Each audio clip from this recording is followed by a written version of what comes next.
मंडळी नमस्कार. पाऊस झाला का तुमच्याकडं? हे बघा आमच्याकडं काळबंग आभाळ आलेले आणि या साईडला परतूर घनसावंगी या साईडला पाऊस चालू आहे बघा. आपल्याकडं नाही आला आज आतापर्यंत, वाहून पाणीच नाही झाला आम्हाला एवढा, पण आता इथून समोर होईन. आज जरा येण्याची शक्यता आहे. बरंच आभाळ भरून आलेलं आहे. ह्या साईडला बघा, तुम्ही दिसत असेल तुम्हाला. तर मित्रांनो, आपली कपाशी पण उगून आलेली आहे आणि त्याच्यामध्ये गवत भरपूर झालेलं आहे. हे बघा, शेळ्या आपल्या इकडे शेळ्या चारा खात आहेत, सुका चारा खात आहेत आणि सुक्या चाऱ्यामुळे शेळ्या पण एकदम स्ट्रॉंग राहतात, पाणी पितात 2-3 वेळेस आणि खूप आवडीनं सुका चारा खात आहेत मित्रांनो. तर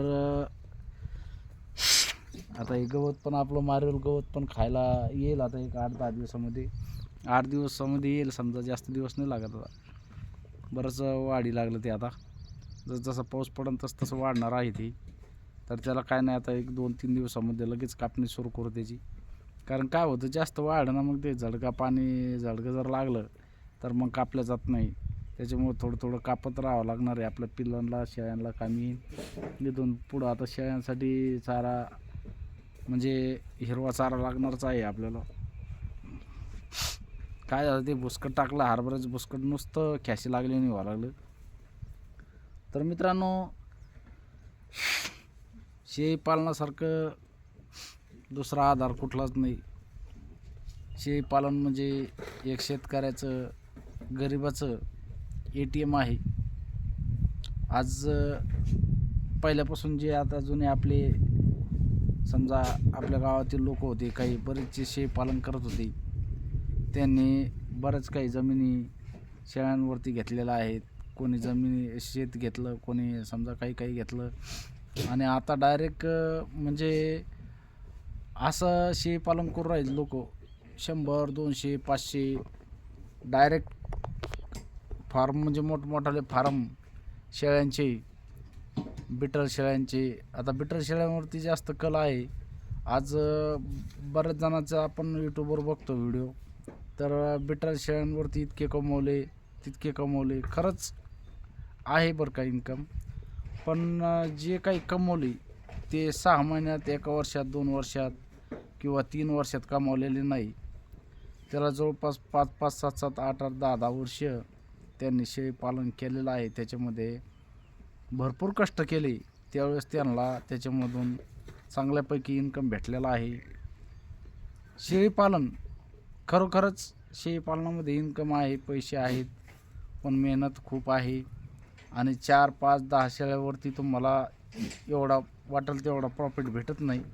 त्याच्यासाठी आपल्याला 30, 40, 50, 20 शेळ्यापासून समोर आपल्याकडं क्वांटिटी पाहिजे.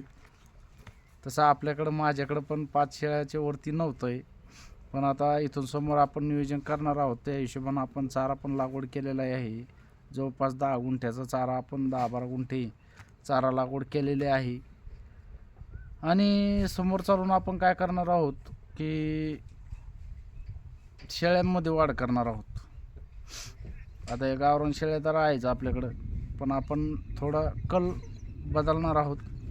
बिटलच्या 1-2 पाठी घेणार आहोत आणि बिटलकडं आपण जाण्याच्या मार्गावर समोर समजा त्या मार्गाला थोडं जाणार आहोत. एकदम नाही, एकदम जाण्याची हिंमत नाही, कारण की तेवढा टॉपच्या जर शेळ्या घ्यायच्या म्हणलं तर 60-70 हजार रुपये एका शेळी लागतात. आणि तेवढी आपल्यामध्ये म्हणजे तेवढे ताकद नाही म्हणायला काही हरकत नाही, कारण की एवढं बजेट एका शेळीला द्यायचं आणि जर काही झालं तर खूप मोठा प्रश्न आहे. त्याच्यामुळे आपल्याला एक पाट 15-20 हजार रुपयापर्यंत, 25-30 हजार रुपयापर्यंत एखादी पाट घेतली तर त्या पाटीपासून आपण समोर मग नियोजन करू शकतो. अशा हिशोबानं आपल्याला पुढचं नियोजन करणं आहे. मूळ म्हणजे काय होतं, शेळीपालन करायचं म्हणलं ना तर चाऱ्याचं नियोजन खूप महत्त्वाचं असतं. हिरवा चाराच्या ऐवजी सुक्या चाऱ्याचं पण नियोजन आपल्याकडं पाहिजे. नुसतं हिरव्या चाऱ्यावर पण शेळीपालन होत नाही. नुसतं सुक्या चाऱ्यावर होतं, पण नुसतं हिरव्या चाऱ्यावर होत नाही. कारण की सुका चारा, नुसतं हिरवा चारा जर चारला आपण तर शेळ्यांना त्याच्यापासून एखाद्या दिवशी इफेक्ट होऊ शकतो, जुलाब लागू शकतात. समजा असे वेगवेगळे आजार एखाद्या दिवस नुसतंच आपण सुका चाराच नाही, त्याला हिरव्या चाऱ्यावर जर ठेवल्या तर हिरव्या चाऱ्यावर कशा राहतात शेळ्या, त्याला फिरस्ती शेळी पालन जर असलं तर हिरवा चारा दिवसभर मग वेगवेगळा चारा खातात. त्या चाऱ्यावर शेळ्यांना काही होत नाही, ते चारा शूट होतो, कारण ते 18 पगड जातीचा चारा खातात, वनस्पती खातात, आणि त्याच्यामुळे त्यांना त्याच्यापासून काही होत नाही. म्हणजे आपल्या बंदिस्त शेळ्या आहेत, आता बंदिस्त शेळ्यांना आपल्याकडं मोजून म्हणजे 3-4 प्रकारचा चारा असतो हिरवा. त्याच्यामध्ये मग मेथी घासाला, दशरथ घासाला, त्याच्यानंतर मारेल गवत आलं, समजा असं जसं तुमच्याकडे आहे तसं. त्याच्यानंतर हे कांडी गवत आलं, असे वेगवेगळ्या प्रकारचे गवत असतात. आणि त्याच्यापासून मग काय होतं, शेळ्यांना नुसतं निव्वळ हिरवा, निव्वळ नुसतं सुक्या चाऱ्यावर शेळ्या ठेवा, शेळ्यांना काहीच आजार होत नाही. उलट शेळ्या असे चकाकी मारताना जसं काय तेल लावलं तुम्ही शेळ्याला, असे चमक मारतात. सध्या आपल्या शेळ्या फक्त निव्वळ सुक्या चाऱ्यावर आहेत. आणि क्वालिटी बघा द्यायची, कताही खराब झाल्याने, खराब नाही उतरल्याने, काय नाही, मस्त भुसकट खातात. ज्वारीची बांडी आहे, बांडी म्हणजे जे कडबा असतो समजा, बाटूक, आमच्याकडं बाटूक म्हणतात, ते बाटूक आहे आपल्याकडं.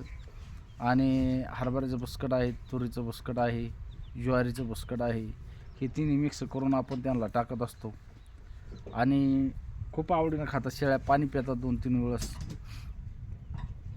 वाळल्या चाऱ्यांना शेळ्या जास्त प्रमाणामध्ये पाणी पितात आणि त्याच्यामुळे त्यांची तब्येत स्ट्रॉंग राहते. हिरव्या चाऱ्यांना पाण्याचं प्रमाण कमी असतं, पाणी पित नाही, कारण हिरव्या चाऱ्यामध्ये पाण्याचं प्रमाण जास्त असल्यामुळं शेळ्या पाणी पित नाही.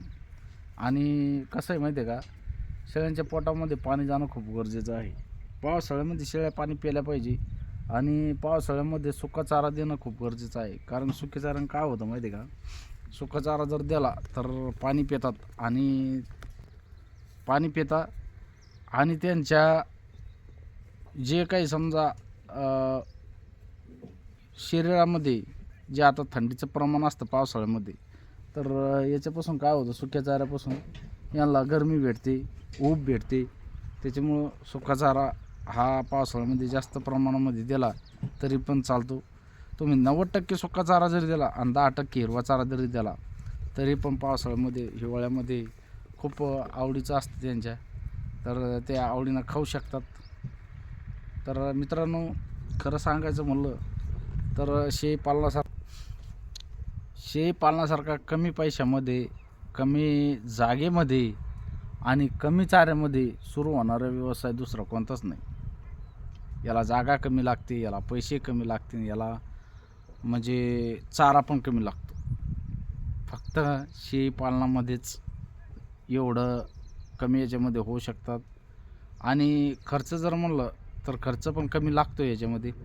शेळ्यांना गुंतवणूक पण कमी करावं लागतं आपल्याला, 15-20 हजार रुपये गुंतवणूक करून आपण एक शेळी आणू शकतो. तर आता बऱ्याच जणांचं म्हणणं असं असतं की शेळी पालन परवडत नाही, तर ते त्याच्या सांभाळण्यावर असतं. प्रॉफिट नाही असं नाही, कोणताही व्यवसाय करा त्याच्यावर 4-6 वर्ष तुम्हाला त्याच्यामध्ये मेहनतच करावं लागते, नंतर तुम्हाला कुठंतरी 4 पैसे त्याच्यामधून भेटतात. तर आता ज्याला आवड असली त्यालाच शेळी पालन कळतं. ज्याला शेळी पालनाची आवडत नाही त्याला किती पण सांगितलं त्याला सांगून काही उपयोग नाही, कारण त्या व्यक्तीला त्या व्यवसायाची, त्या धंद्याची आवड नसल्यामुळं त्या व्यक्तीला सांगण्यात मजा नसते. ज्यांना आवड आहे त्याला सांगायची पण गरज पडत नाही, असं असतं. तर चला मित्रांनो, थांबतो इथंच. व्हिडिओ खूप मोठा होता आहे. व्हिडिओ आवडल्यास व्हिडिओला लाईक करा, नवीन असाल तर आपल्या चॅनलला सबस्क्राईब करा, जेणेकरून आपण असेच नवीन व्हिडिओ तुमच्यासाठी मोटिवेशनल व्हिडिओ घेऊन येत असतो. धन्यवाद व्हिडिओ शेवटपर्यंत बघितल्याबद्दल. जय जवान, जय किसान, जय हिंद, जय महाराष्ट्र.